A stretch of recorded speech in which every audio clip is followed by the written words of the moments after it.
All right. Hopefully, yeah, we got the mic on. So hopefully we're not getting the background noise from the band down the street because there is a live band at the bar down the road. We're going to be talking about Dr. Michael Brown, who has a little bit of a scandal going on. I got his book here. We're not necessarily talking about his book, although we can. Christian Anti-Semitism is his book.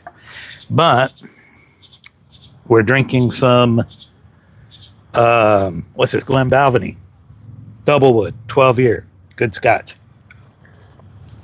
Got a nice cherry flavor to it. I don't know what's up with that. And smoking an Acid 20, which is their 20-year anniversary cigar. But more importantly, we're going to be talking Dr. Michael Brown. Nusku. We may have to send her inside. All right. This is a nice cigar, by the way. It's it's one of these infused, so it's a little sweet, it's a little aromatic, but still a nice cigar. So for those of you who haven't heard, Dr. Michael Brown, there's a bit of a scandal going on.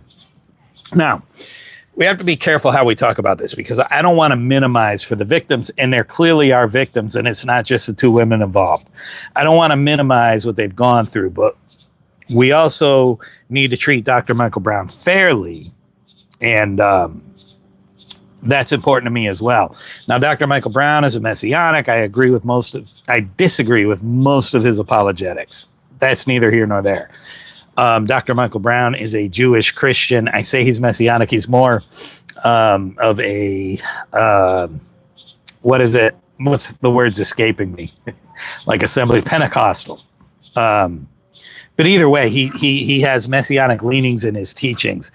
That's neither here nor there. This isn't about his teachings. This is about the scandal. So apparently, for anybody who has missed it, about 20 years ago, there were two women in his ministry that he did some inappropriate things with. And I have to be careful how I word this because there was physical contact, but the physical contact wasn't sex, but it was of a sexual nature. There was a kiss on the lips. There was some touching of the rear end.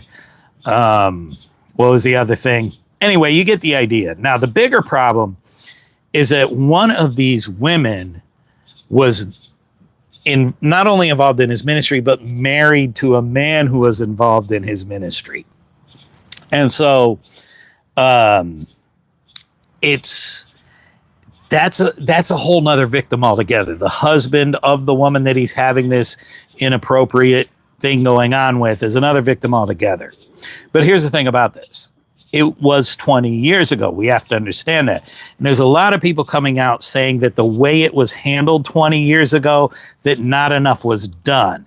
That's probably the truth because the fact of the matter is 20 years ago, not a lot was done about things like this. But to then bring this 20 years forward, and here's the important part. So Michael Brown hired an outside group to investigate him on this. Pedro, hola. Hello. I believe it's Ana Paula. Hello. 20 years ago, a lot of times they didn't do the right things on these things. You got to understand that.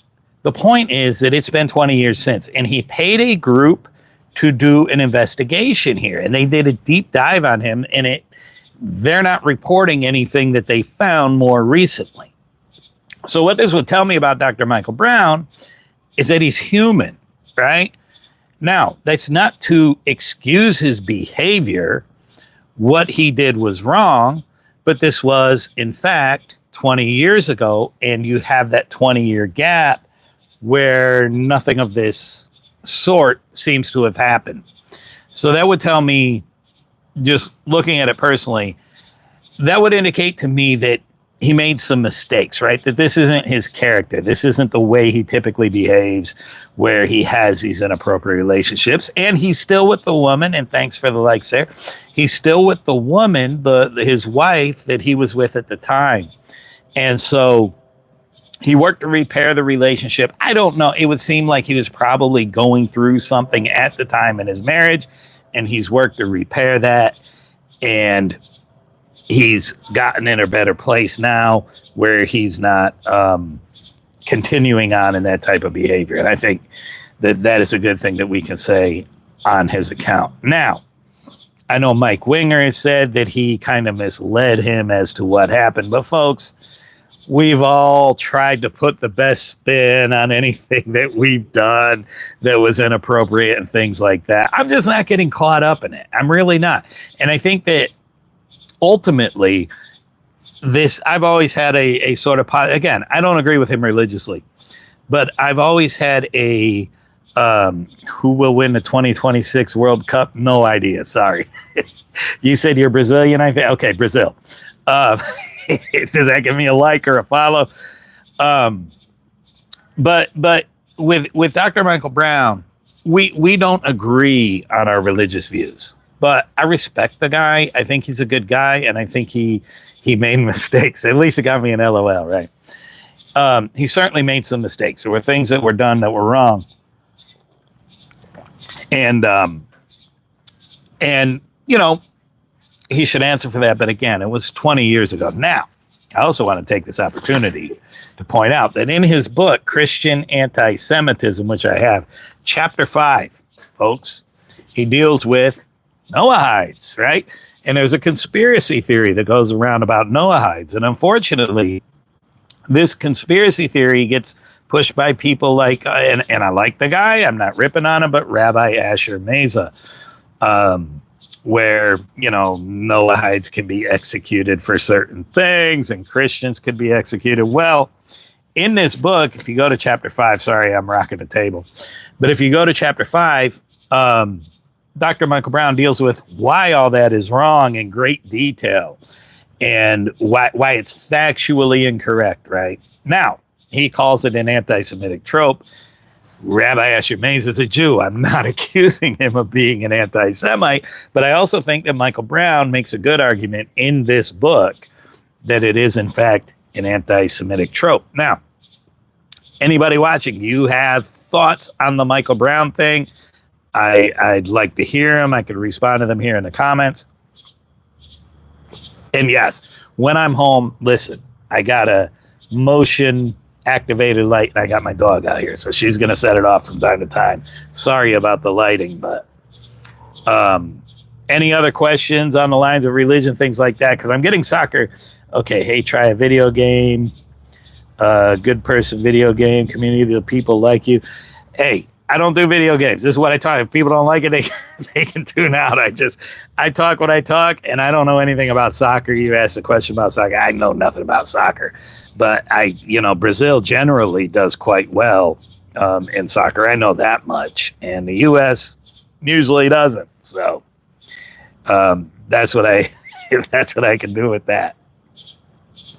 But if anybody is familiar on the Michael Brown thing and wants to weigh in the comments, I can respond to that. Because my cigar's about to go out. Because it was neglected. But yeah, Dr. Michael Brown, I've always had some respect for him. And he actually has an interview over on Biblical Apologetics, Courtney's channel, where it almost makes me feel bad for him. So basically, and sorry, it's hot out here, guys. I'm in Gulfport, Mississippi. He's got a thing on his channel where, Courtney over at Biblical Apologetics interviews him on the channel. And he talks about how when he became a Christian, that the Christian arguments compared to Judaism were bad, right? And he realized they needed better apologetics. Now, usually, if you grew up in a faith and another faith comes along and you realize, you start to get into that other faith and then you realize that their arguments are bad, you would leave that faith, right? But his faith, and this is why, in my opinion, why he's a charismatic type, is it's all built around the personal experience, right? And so he was into drugs, and Jesus saved him from the drugs. And so because of this personal experience, well, Jesus must be real, must be legit. And so the fact that the apologetics, the arguments from the Jewish side aren't good for Jesus, never dissuaded him because he had those experiences. And I kind of feel bad for people like that, because the fact of the matter is any 12-step program could have gotten him where he was, and he could have held on to his Jewish roots. And I fully understand a Jewish person like that who comes to Christianity having the messianic leadings, because there are things in Christianity that are very divergent from Jewish teachings. I'm not saying that all of Christianity is, but in modern Christianity, there are a lot of things that are very divergent from Jewish teachings, right? And so I can see why he's at where he's at. And obviously I disagree with where he's at, but I still think that he's getting a really unfair treatment from a lot of people in the charismatic movement and a lot of people in just on the Christian side, like Mike Winger, you know. Yeah, the things he did were wrong. They were bad. I get that. It was 20 years ago. He hasn't done them since. Why am I going to judge him today? Because the standards have changed today. I get that. But why judge him today for something that happened 20 years ago when you don't have that pattern continuing on? Let's see. I like a girl in my class. All right, this sounds interesting. I look at her and she looks at me. I think she likes me, but I don't ever talk to her or am her classmate. How do I date her? I think about her every day. Well, first off, try to stop thinking about her every day. I'm going to be a relationship counselor here. Try to stop thinking about her every day, right? Because you can start to obsess on a thing and think you want it more than you really do, right? So try to stop thinking about her every day. And if you can, then you don't want it as bad. And you're going to find this out. When you pull back a little and you don't want them as bad as you did before, they tend to lean into you. They want the attention back, right? And so you're giving all the attention. They don't have to do anything to get it. They like that. If you pull back, now suddenly they have to do something to get the attention. So if she likes the attention from you and you pull back, then that's going to cause her to lean more into you. Why am I giving relationship advice on this? I don't know. It came up. I happen to like the fact that they laughed at my joke, so I'm going to roll with that. That's what I'll give you right there. Try to pull back. If you can pull back, then you don't really like her as much as you think. It might be an infatuation. And when you pull back, she might actually lean into you. So if you do like her as much as you think, that might get her attention. I don't generally do live, so my audience is out doing whatever they do. But, and I don't think I'm going to get any questions on Michael Brown at this point. Where's Enoch Bradley to bail me out? He's MIA tonight. Anyway, I'll talk about the cigar for a minute. Acid cigars are an acquired taste, and I haven't acquired the taste. This one is one of their better ones, but I don't know. I'm not loving it tonight, I'll be honest. And that's another thing. I should have more Catholics following me because I can do my videos on the Bible and religion while drinking a scotch and smoking a cigar. And Catholics are into that. Protestants aren't. And that might run some of the Protestants or Messianics that follow me off. But anyway, I'm going to wrap this up here in a minute. But I do recommend this book, by the way. Christian Anti-Semitism. And it's very, all right, Anna, we'll see you.